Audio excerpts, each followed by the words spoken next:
गुड़गांव हादसे में 14 लोगों की मौत का जिम्मेदार कौन? सीएम शुभेंदु अधिकारी ने विधानसभा में कागज लहराकर पूछा सवाल।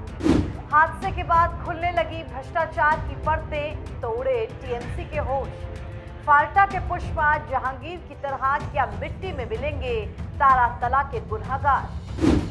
मुख्यमंत्री शुभेंदु अधिकारी ने सदन में भरी हुंकार, कोलकाता में सारे कंस्ट्रक्शंस पर लगी रोक।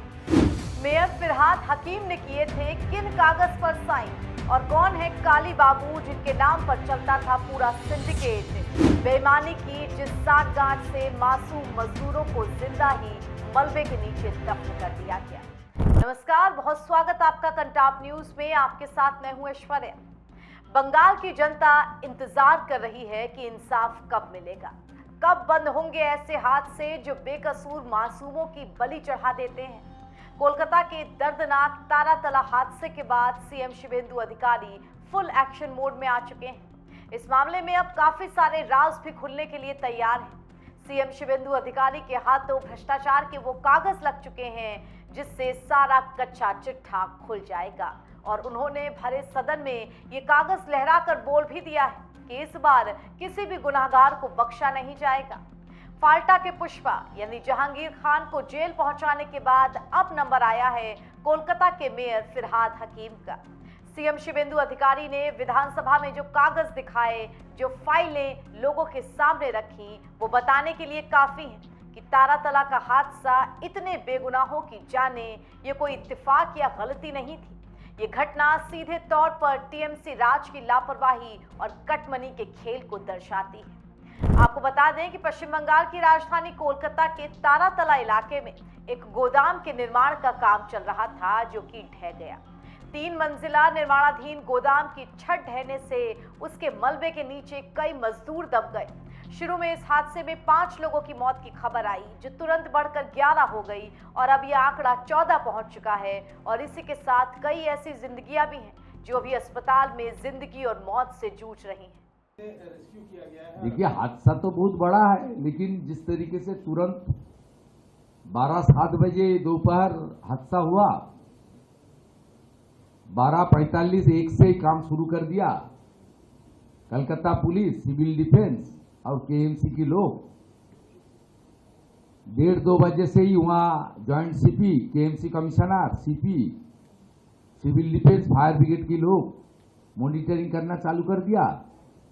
मैं और सीएस भी 2 बजे से चालू कर दिया मॉनिटरिंग। 2:30 बजे आर्मी का साथ बात हो गया। 3:20 में आर्मी एनडीआरएफ जाकर संभाल लिया। पूरा ज्वाइंट किया, काम हुआ है, काम अभी भी चल रहा है। अभी भी तो पूरा फाइनल कंक्लूजन आना ठीक नहीं होगा। अब तक 21 रिकवर हुआ, उनमें 3 out of 21, 3 death, 18 alive, 9 are ongoing under treatment in SSKM hospital. ये कल डिक्लेयर करेगा असेंबली में 11 बजे, मैं स्टेटमेंट करूंगा। आप रेस्क्यू ऑपरेशन होने दीजिए। जब स्पॉट में मैं खुद स्पॉट विजिट किया, वहां जो पुलिस से लेकर, सिविल डिफेंस से लेकर, फायर से लेकर, केएमसी से लेकर एनडीआरएफ और आर्मी का जो कर रहा है अधिकारी के साथ बात किया। मेरा साथ और भी 3 मंत्री थे, तो उन्होंने बताया, अभी भी आर्मी बताया, एनडीआरएफ बताया, अंदर में बहुत लोग जिंदा है, हम लोग पानी दे रहा है, संपर्क में है, वो लोग को निकलने दीजिए। वो लोग का उम्मीद है पूरा के पूरा सबको निकलने पाएगा। नहीं, ये जनवरी 17 में इसको प्लान अप्रूव हुआ, 17 जनवरी 2026। ओनर ऑफ लैंड एसएमपीए, अब उसका लैंड के ऊपर लीजी है सोमनाथ बेहरा एंड पार्टनर्स। बाकी इनिशियली जो लैंडस्केप है, आपका प्लान है, उसमें थोड़ा माने इनिशियली जो मिला है प्लान, गलत प्लान सैंक्शन किया गया है। बाकी तो और भी टाइम लगेगा, इतना जल्दीबाजी भी कंक्लूजन में आना ठीक नहीं होगा।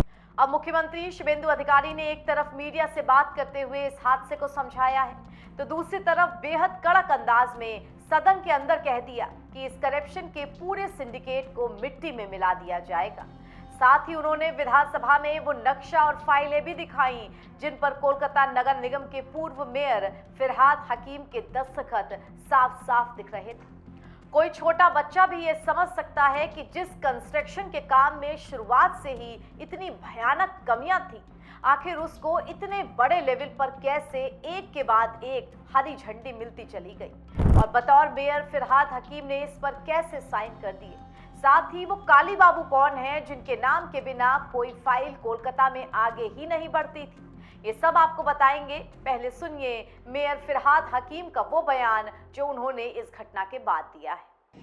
एक्चुअली कोई बिल्डिंग प्लान में मेयर साइन नहीं करता है, मगर एमबीसी जो होता है उसमें बहुत सारे बिल्डिंग होता है, उसका एक अप्रूवल कमिश्नर के थ्रू से मेयर के पास आता है, उसमें हो सकता है। मगर हर बिल्डिंग प्लान में मेयर का साइन नहीं रहता, ना मेयर डिटेल्स में जाता है, कोई भी मेयर नहीं जाता। भाई वाह, देखिए मेयर साहब किस तरह अपनी बात को दाएं बाएं करके छिपाने में लगे हैं कि किसी तरह वो इस पूरी घटना से अपना पलड़ा झाड़ ले। फिलहाल बीजेपी नेताओं से लेकर विधायक और मंत्री तक सभी घटना वाली साइट पर पहुंच चुके हैं और पीड़ित परिवारों के साथ मुलाकात भी कर रहे हैं। पश्चिम बंगाल के शहरी विकास और नगर पालिका मामलों में मंत्री अग्निमित्रा पॉल से लेकर विधायक राजेश कुमार तक पीड़ित परिवारों से मिले। यही उनसे अपेक्षा है, तो बहुत अच्छा निर्णय। सबके दायरे पे जो चीजें हुई है सभी लोग देख रहे हैं। अब लोग कहते हैं काली बाबू किसके आदमी थे जिनकी शहर पे सबको इस तरह की परमिशन मिलती थी, तो ये सबको मालूम है कि किसके कहने पे सारे काम हो रहे थे, कहाँ ये सारी चीजें इकट्ठी होकर जा रही थी, सबको तो मालूम है। तो जब ये चीजें मालूम है तो इसमें शक के दायरे में रहेंगे तो सबको शक से बाहर आने के लिए इन्वेस्टिगेशन जो चल रहा है उसमें सहयोग करना चाहिए, जिससे इसमें तारातला इलाके में जिस गोदाम की छत गिरी, वहां कंस्ट्रक्शन का काम किसी छोटे मोटे नहीं बल्कि बहुत बड़े पैमाने पर चल रहा था। हादसा अचानक ऐसे हुआ कि किसी को संभलने का मौका नहीं मिला। एक ही झटके में कई मजदूर इसकी जद में आ गए। फिर तुरंत ही बचाव दल पहुंचा और मलबे के नीचे दबे हुए मजदूरों को निकालने की कोशिश की जाने लगी। ऑक्सीजन और पानी की व्यवस्था हुई, घायलों को अस्पताल पहुंचाया गया, मगर अफसोस तब तक कई जिंदगियां खत्म हो चुकी थी।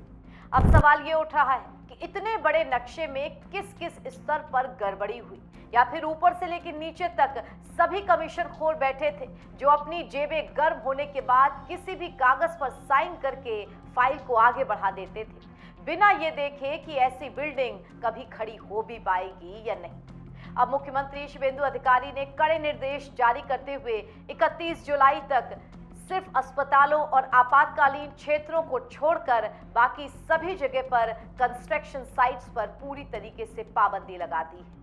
साथ ही इस दौरान मुख्य सचिव के नेतृत्व में एक हाई लेवल ऑडिट कमेटी का भी गठन किया जा रहा है, जिसमें कई एक्सपर्ट्स शामिल होंगे। शुभेंदु सरकार अब किसी भी कीमत पर अपराधियों को बख्शने के मूड में नहीं है। मुख्यमंत्री ने साफ कर दिया है कि जिस तरह फाल्टा के अपराधी जहांगीर के सिंडिकेट को निस्तनाबूद किया गया था, मिट्टी में मिलाया गया था, ठीक उसी तरह तारातले के गुनहगारों को भी मिट्टी में मिला दिया जाएगा, जमींदोज कर दिया जाएगा। फिलहाल 5 आरोपियों को गिरफ्तार कर जेल भेजा गया है और बाकियों के लिए जांच जारी है। अब देखना होगा इस मामले में कौन कौन गुनहगार निकल करके सामने आता है। जो भी खबर होगी हम आप तक तुरंत जरूर पहुंचाएंगे। फिलहाल ये खबर कैसी लगी कमेंट करके हमें जरूर बताइए और देश दुनिया की तमाम खबरों के लिए जुड़े रहिए कंटाप न्यूज के साथ। नमस्कार।